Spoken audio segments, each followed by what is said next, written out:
अस्सलामुअलैकुम दोस्तों, बढ़ते हैं कुछ एडवांस एमसीक्यूज़ की जानिब। एंजाइम्स का हमारा चैप्टर चल रहा है।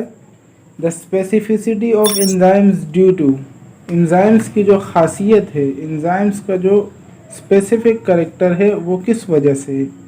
तो हमें पता है कि उसकी सरफेस पे कुछ मखसूस अमाइनो एसिड्स अटैच होते हैं जो एक स्पेसिफिक सबस्ट्रेट के साथ रिएक्ट करते हैं। तो जो उसकी सरफेस कॉन्फ़िगरेशन है वो उसकी इम्तियाजी खसूसियत है एंजाइम्स की। तो option c correct answer. Next MCQs है हमारे पास। Which of the following bonds permanently to the active site on an enzymes, इनमें से कौन सा ऐसा है जो परमानेंटली जो एंजाइम्स के एक्टिव साइट है उनके साथ अटैच होता है। तो हमें पता है कि कॉम्पिटिटिव इनहिबिटर्स जो होते हैं, जो सबस्ट्रेट के बिल्कुल सिमिलर होते हैं, वो रिएक्ट कर जाते हैं एंजाइम्स के एक्टिव साइट के साथ और कॉम्प्लेक्स एंजाइम इनहिबिटर कॉम्प्लेक्स बना लेते हैं, जिसकी वजह से प्रोडक्ट बननी स्टॉप हो जाती है। तो ऑप्शन सी यहाँ पे है कॉम्पिटिटिव इनहिबिटर्स। अगला एमसीक्यूज है हमारे पास। An enzyme increase the rate of reaction by. तो हमें पता है कि एंजाइम रेट ऑफ रिएक्शन को इंक्रीज करते हैं दो तरीकों से। एक तो ये कि अगर वो एक्टिवेशन एनर्जी को डिक्रीज कर दें, एक ऑल्टरनेट पाथवे प्रोवाइड कर दे किसी रिएक्शन को, उसकी एक्टिवेशन एनर्जी डिक्रीज हो जाएगी।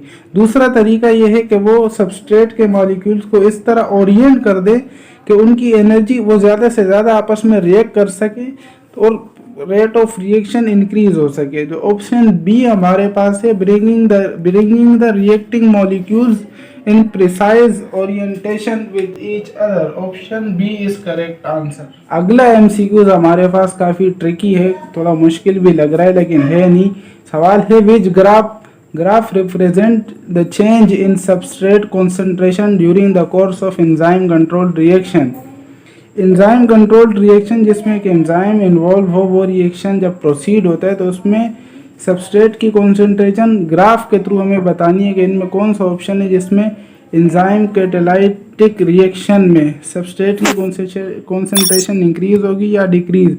तो ग्राफ को आप गौर से देखें, जो ऑप्शन बी है सबस्ट्रेट की कॉन्सेंट्रेशन हॉरिजॉन्टल पे, सबस्ट्रेट की कॉन्सेंट्रेशन वर्टिकल पे, टाइम की हॉरिजॉन्टल है।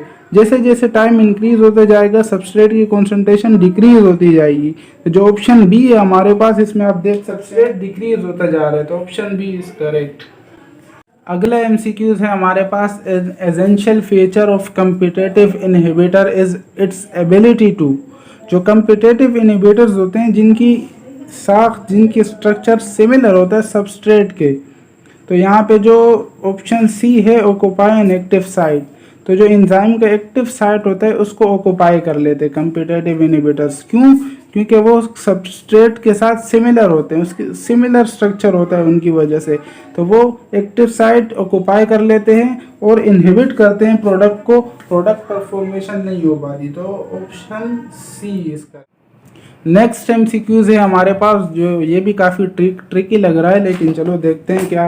What is the effect of increasing substrate concentration on the degree of inhibition of an enzyme controlled reaction. कह रहे हैं कि सबस्ट्रेट की कॉन्सेंट्रेशन बढ़ाने से कम्पिटिटिव इनहिबिटर और नॉन कम्पिटिटिव इनहिबिटर पे क्या असर पड़ेगा। तो आप पे नीचे बॉक्स में कहा है कम्पिटिटिव इनहिबिशन डिक्रीज होगी, एक पे इंक्रीज, डिक्रीज, नो चेंज। चलो देखते हैं, इसको हल करते हैं। सबस्ट्रेट की कॉन्सेंट्रेशन बढ़ाने से जो कम्पिटिटिव इनहिबिटर है वो बिल्कुल सिमिलर होते हैं सबस्ट्रेट